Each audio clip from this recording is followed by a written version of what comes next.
So next solve example क्या है, proof root 3 is irrational number. Again last question में हमें रूट 2 प्रूफ करना था एज ए इरेशनल नंबर, अब क्या है रूट 3। सो देखते हैं हम इसे कैसे सॉल्व करेंगे। अगेन पहली स्टेप क्या थी, to assume it to be a rational number.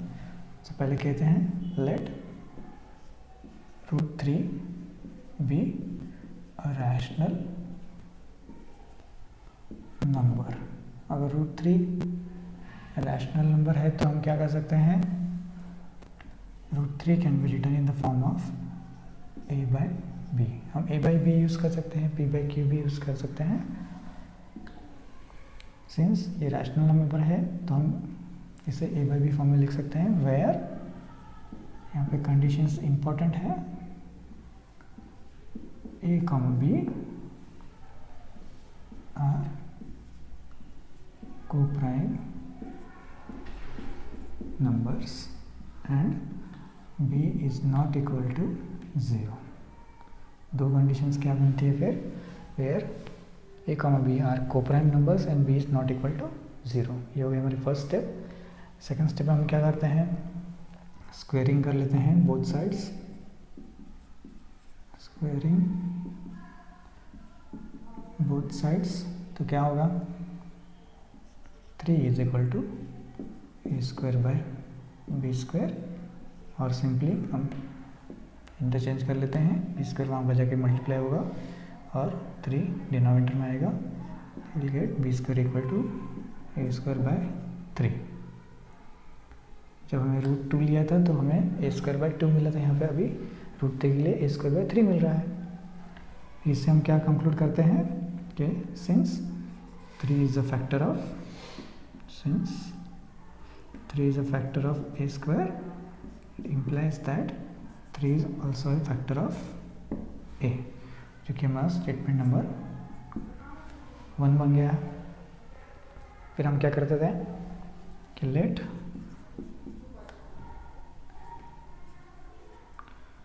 a is equal to, now 3 के लेते हैं, क्यों, since 3 is a factor of a, तो हम उसे 3 के मल्टीपल में एक्सप्रेस करेंगे a को। सो a इज इक्वल टू 3 के, तो वापस हम अगर इसमें वैल्यू पुट करेंगे या फर्स्ट केस में पुट करेंगे तो हमें क्या मिलेगा, 3 इक्वल टू ए स्क्वायर के लिए हम क्या मिलेंगे, लिखेंगे 3k square by b square. तो फिर यहाँ पर हमें क्या मिलेगा, b square is equal to 9k square by 3। Finally, we are getting b square is equal to 3k square। तो फिर क्या बन सकता है, 3 यहाँ पे डिवाइड में आएगा तो b square by 3 is equal to k square. Again इसे लिखेंगे, since 3 is the factor of b square implies that 3 is also a factor of b। This is our equation number 2। ये चीज़ हमने ऑलरेडी लास्ट न्यूमेरिकल में देखी है, same चीज़ किया है हमने यहाँ पे। पहली केस में हमने 3 is a factor of a ऐसा प्रूफ किया है simply by rearranging the terms. यहाँ पे हमने क्या किया है, 3 is a factor of b ऐसा शो किया है, जिसे हमने इक्वेशन नंबर 2 लिखी है। तो अब क्या करेंगे, फ्रॉम इक्वेशन 1 एंड 2, 1 एंड 2 क्या मिल रहा है हमें, 3 is a common factor of both a comma b, और since 3 is a common factor of both a comma b, तो इससे हम क्या कंक्लूड करेंगे कि a and b को प्राइम नंबर्स नहीं है, implies that a comma b are not co-prime numbers। और अगर वो co-prime numbers नहीं है मतलब हमारा initial assumption root 3 to be a rational number is wrong। root 3 is not a rational number. और फाइनली फिर इसे हम क्या प्रूव कर सकते हैं, since it is not a rational number, √3 is a irrational number.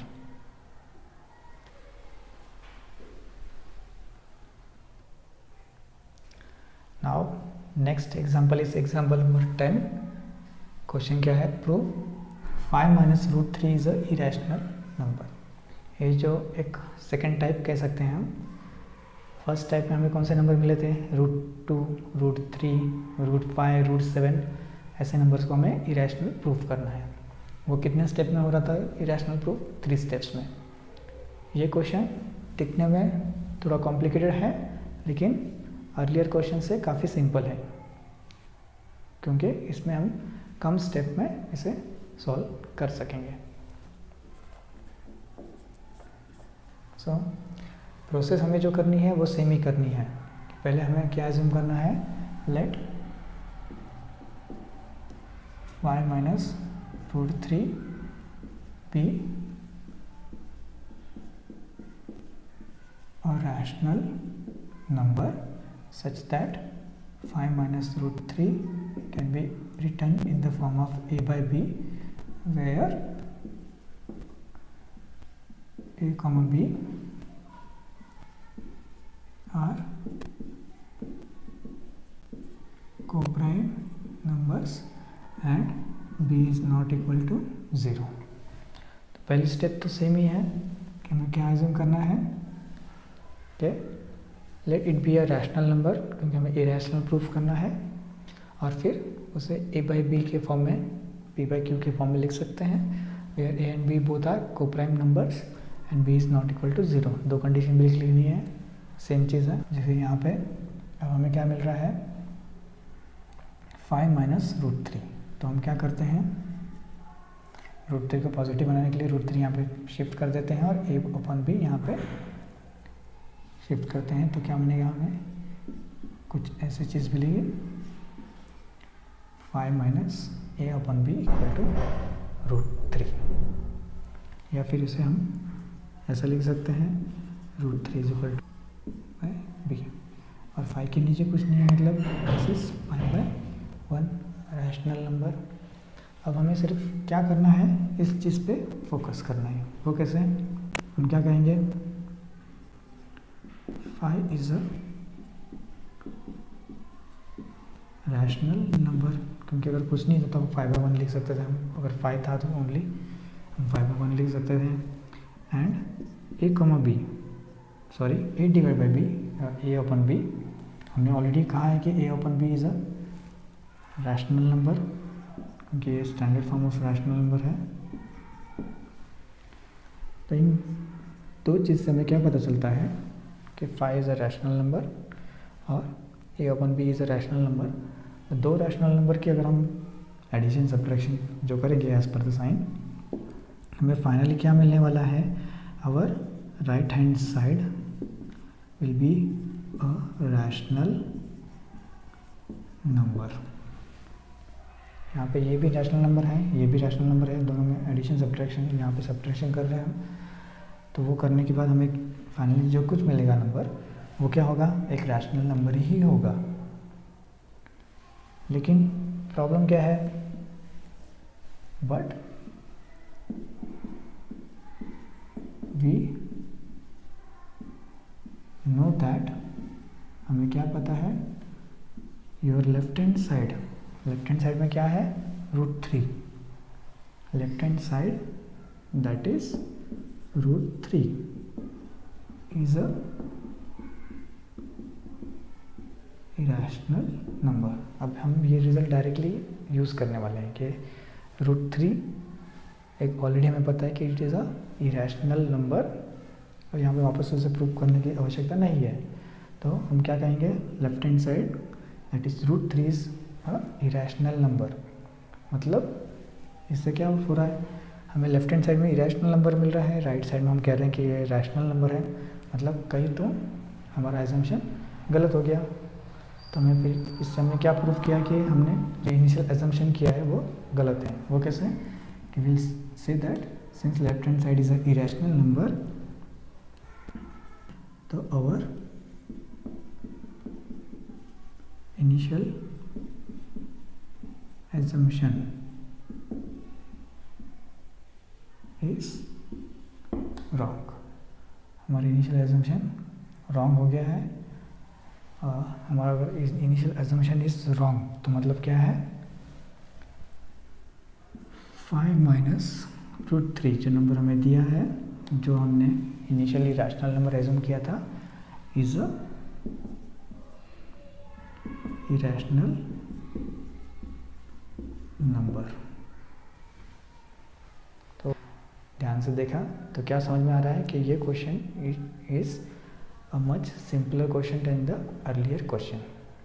तो एग्जाम में अगर इस टाइप के क्वेश्चन आ रहे हैं तो और भी आसानी से ये क्वेश्चन सॉल्व हो सकता है कि हमें स्क्वेयरिंग वगैरह कुछ करना नहीं है, सिर्फ जो कोई इरेशनल नंबर हमें ऑलरेडी पता है तो बाकी टर्म्स रीअरेंज करके हमें दिखाना है कि हमारा, इस केस में हमने राइट हैंड साइड में लिया था तो right hand side is a rational number, लेकिन लेफ्ट हैंड साइड सिर्फ √3 बचा है जो कि इरेशनल नंबर हमें ऑलरेडी पता है।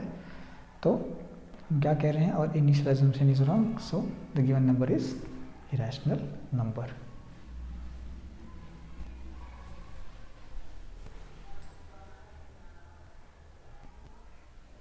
सो नेक्स्ट सॉल्व एग्जाम्पल क्या है, example 11, show that 3√2 is a irrational number.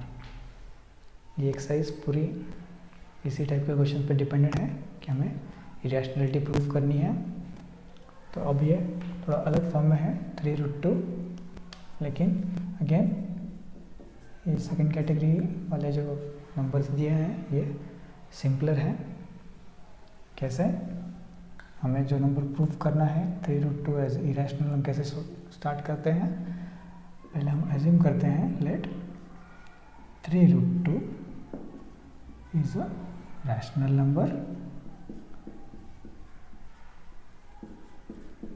फिर क्या करना है, since it is a rational number then it can be written in the form of a/b, where a, b are co-prime numbers and b is not equal to 0। हमें पता है पहला statement हमें लेना है, it is a rational number, मतलब it can be express in the form of a/b where a and b are co-prime numbers and b is not equal to 0। तो again simple चीज़ है, आसान है। फिर क्या करना है, हमें 3√2 को कैसे सॉल्व करेंगे, ये 3 हम अब यहाँ पे शिफ्ट कर देंगे तो वो डिनोमिनेटर में आ जाएगा। तो हमें क्या मिल रहा है, √2 इक्वल टू a/3b। अब वापस क्या कहना है, योर राइट हैंड साइड पे फोकस करेंगे, the right hand side a/3b is a rational number, क्योंकि a/b तो रैशनल नंबर था ही, और फिर डिनोमिनेटर में फिर कुछ वैल्यू बढ़ गई है, डिनोमिनेटर 2 या 3 टाइम्स हमने बढ़ा लिया, तो फिर कोई और चेंज तो होने वाला नहीं है। हाँ, उसकी वैल्यू चेंज हो जाएगी लेकिन वो रैशनल नंबर ही रहेगा। तो वही चीज़ हम यहाँ पे लिख रहे हैं, right hand side a/3b is a rational number.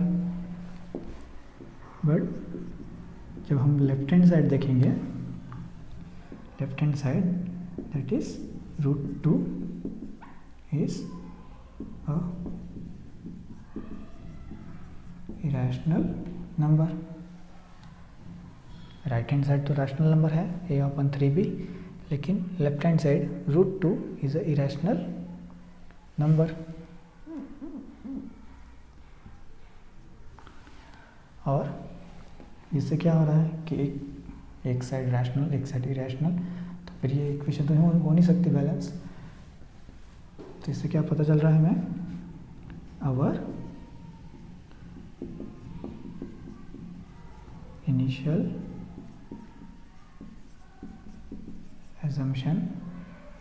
Assumption क्या था? Of 3√2 is rational. क्या है? Is wrong.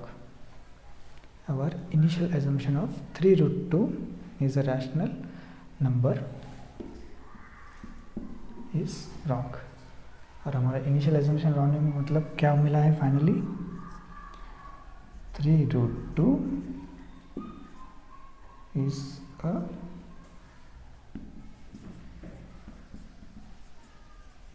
Rational number. Rational number हमने एज्यूम किया वो रॉन्ग है, तो हमने कहा क्या कंक्लूड कर लिया कि it is a irrational number. तो विद दिस हमने सॉल्व एग्जांपल्स कंप्लीट कर लिए हैं। Now we will start with the exercise 1.3।